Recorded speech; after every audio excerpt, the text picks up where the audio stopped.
رانا ثناءاللہ نے امید ظاہر کی ہے کہ پاکستان جلد پوری دنیا کو امن دینے میں کامیاب ہوگا۔ انہوں نے فیصل آباد میں کانوکیشن تقریب کے بعد میڈیا سے گفتگو کی ہے۔ کہا کہ صرف ٹرمپ نہیں بلکہ پوری دنیا پاکستان کی تعریف کر رہی ہے۔ کچھ لوگ ذاتی بغض میں پاکستان کو نقصان پہنچا رہے ہیں۔ پاکستان جلد پوری دنیا کو امن دینے میں کامیاب ہوگا۔ رانا ثناءاللہ نے کہا کہ پاکستان نے موقع حق میں بھارت کو شکست دی ہے۔ صرف ٹرمپ نہیں بلکہ پوری دنیا پاکستان کی تعریف کر رہی ہے۔ پاکستان جو ہے وہ جلد اس میں کامیاب ہوگا کہ پوری دنیا کو جو ہے وہ امن دے سکے۔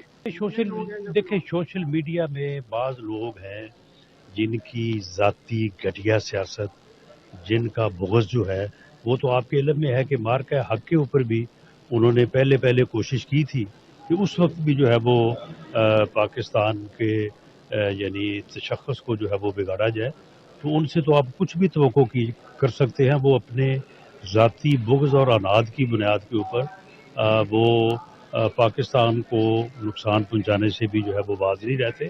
پوری دنیا تعریف کر رہی ہے، پوری دنیا، یہ صرف پاکستان کی عسکری اور سیاسی قیادت کی یا پاکستان کی تعریف صرف ٹرمپ نہیں کر رہے، سعودی عرب بھی کر رہا ہے، ایران بھی کر رہا ہے، پوری دنیا کر رہی ہے۔